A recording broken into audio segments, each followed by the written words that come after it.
G'day, expats, and welcome to another episode of Expat Chat, episode 162 today. And today I'm joined by my mate and colleague from the DIFC Dubai office. G'day, Adam. Hey Brett, how are you going? Good, thanks, mate. Good, thanks. And we thought it's actually a nice little segue from that webinar that you and I ran a couple of weeks ago about the state of play for 2025 and what's in store for 2026. And we thought we'd jump on a quick call just to run through some data that came out yesterday. Inflation data in Australia surprised on the upside. Before we go any further, let's keep the compliance officers happy in the world. All the information that we're going to share with you good folks today should be treated as informational and educational purposes only. Please do not construe this as personal advice. If you do choose to receive personal advice, please speak to a specialist, license someone like Atlas. So, mate, let's get the show on the road. And do you want to give the good folks, I wouldn't say the good news, but the news anyway of what happened?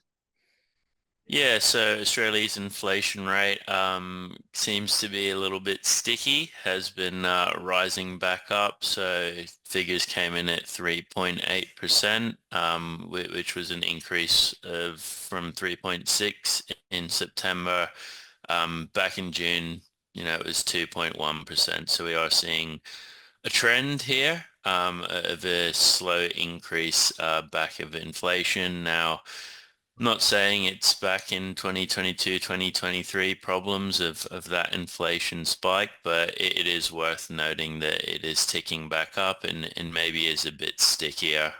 No, you're spot on, mate. And I think that's what Michelle from the RBA has been saying. They're a data-driven entity when it comes to making decisions on interest rates, and the data will dictate what their next course of action. And as you can see, she's been right to be slow on the rate cuts. And I think there's a very good chance, and this is not just our opinion, it's also backed up by others in the industry, that rate cuts are the way of the dodo. And now the next move by the RBA is going to be up.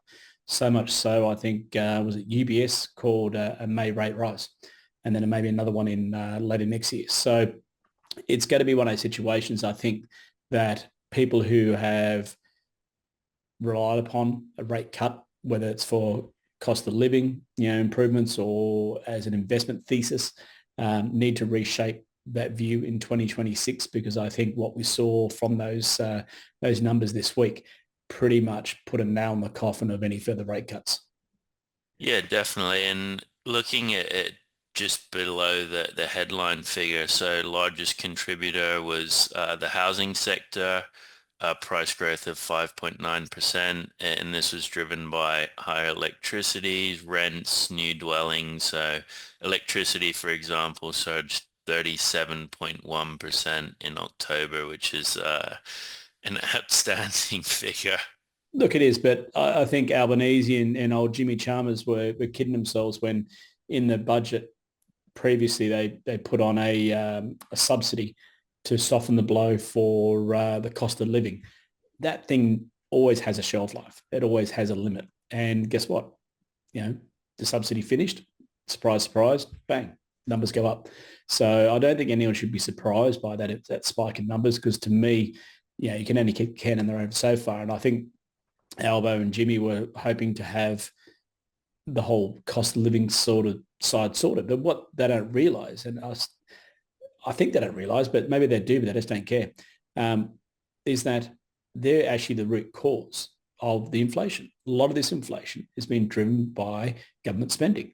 So when you go through and look at all the numbers, yes, energy prices are up, but that's because of the forced transition by providers onto renewable energy, which, surprise, surprise, is more costly. So not saying renewable energy is bad, but they shouldn't be surprised that inflation is there and energy prices are going up, because they've mandated the industry to make a move towards this side of things. The other side too is their spending. Service inflation is through the roof. And this is all because, and I can't remember the exact numbers, but the absolute explosion in public servants. There's a committee for the opening of a door these days. And when you have that explosion, it has a ripple effect through through the whole economy. And I think that's what we're seeing right now. The government's spending money like a drunken sailor on shore leave. And to me, that's going to be a big problem for the Australian government, because now you've got a situation where the only way I could see that rates would not rise is if unemployment kicked up a lot. But it's that old devil in the deep blue sea. The government does want to cut back on their spending programs. The only reason they could have afforded it up until recently was because everyone was fully employed, tax receipts were high. But if unemployment starts to pick up, then the take by the ATO and in turn the government decreases. So then we get in this old chicken and the egg thing. Do they, if they have a deficit or the deficit balloons, the natural reaction by a federal government is to increase taxes. So then you get that whole perpetuating side. So yeah, it's going to be an interesting one for 2026. To me, I think watching the unemployment numbers, the inflation numbers, those hard numbers are going to give us a real bellwether into what's going to occur in 2026. But now every day that goes by since that announcement, more and more banks are lining up behind the next move will be a rate rise. So let's quickly run through for the folks, how it affects different sectors. Obviously start with property, not a good thing for property and quite bad actually.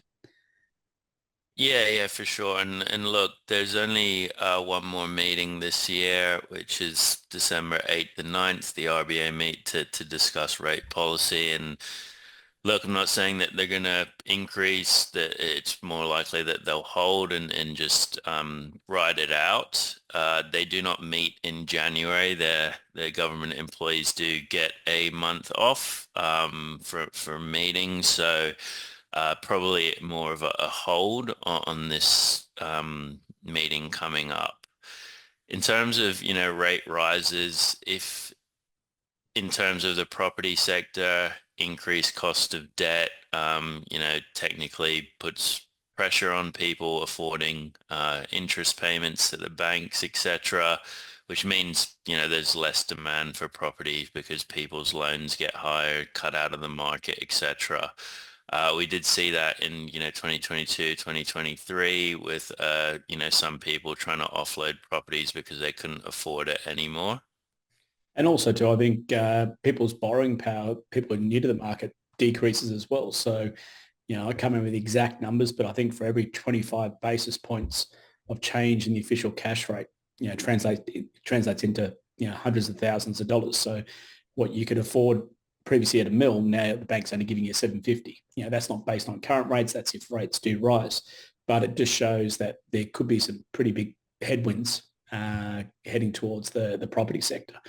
Currency, how do we look at on the currency? What does the cash rate do for the FX rate in the Australian dollar?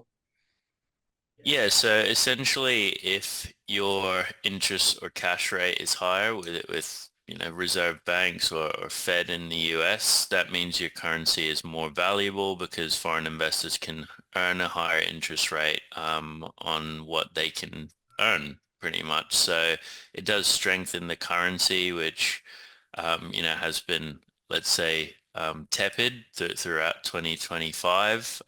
But yeah, more generally on a parity basis compared to our other currencies, it does increase, and we did see the Aussie dollar shoot up a little bit from that data.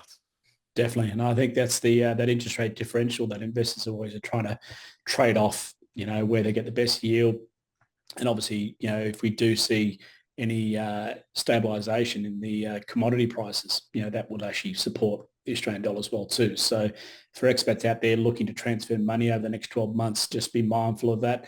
The dollar may become stronger, the Australian dollar that is, and in turn your bang for buck may not be as good. So like James and I have always said, banging on about it, we do. If you like the rate currently, take it, because we don't know what the next rate's going to be. In 2026 in February, it could be at 67 cents. Now you've just suddenly lost 2 cents to the US dollar. June next year, it could be 70 cents to the US dollar. Who knows? As the market gets more data and more narrative from the RBA, that'll frame its view as to where the next move is on the interest rates. And if it becomes unequivocally a move up, then yeah, watch this space. You'll see the Australian dollar strengthen. Mate, last of all, let's just run through equities and how it affects the equities market as well too. Yeah, so an increasing interest rate environment historically is a negative for equity markets. A lot of companies do carry debt, And if debt rates increase, that's more expenses for them, less profit. So it's a contractionary market from a monetary policy perspective. And yeah, historically it has decreased. But look, I wouldn't say it's all doom and gloom. It was an unexpected figure that came in. When you look below and you look at other figures like trim mean inflation, which takes out volatile aspects, so electricity, as we have mentioned, that only jumped up 0.1 of a percent from 3.2 to 3.3. So this is probably more backing as to why they'll hold in December and see how it plays out next year. But I would say a risk coming into December is Christmas spending. It always Yeah, does occur. And look, we could see a little bit of an increase in inflation further. definitely. And I think you're spot on there, mate. I think that's the biggest thing out of all this sort of stuff is when you look at the Christmas spending spike, that can always sway the numbers as well too. And when we look at the equity markets, it's funny how there's actually almost three subsets of from a sectoral point of view.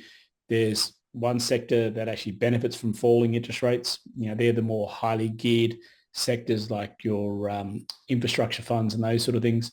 Then you've got your sectors that actually benefit from rate rises. We played them a lot through the 2021 rate rise and 2022 rate rise cycles.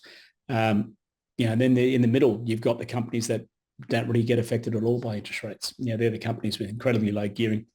But also too, they might be agnostic with their business cycle in terms of how they're managed from a different part. It's funny how, especially the big MNCs, the global companies these days, they've got treasury functions that are spread throughout the world so they can amortize costs, and they're very clever. I've always said there's people in rooms with there's little leather elbow pads on their jackets with no windows who just sit there and think about different ways to manage the company's money. So, to me, it's very simple to Google which companies or which sectors benefit from a rate rise. And that's the area that investors should be focused on. So, but I think we wrap it up there. So just wanted to quickly jump on a quick call just to update folks that, guys, if you're hoping, praying and expecting a rate cut in 2026, that may be out the window, and there is a increasing chance that the next move may be up. But as you know, we'll always keep you guys posted, and what we see, we'll let you know. So Adam, appreciate your time today, mate, and we'll see everyone on the next episode. No worries at all. Thanks, everyone. Cheers. Thanks, guys.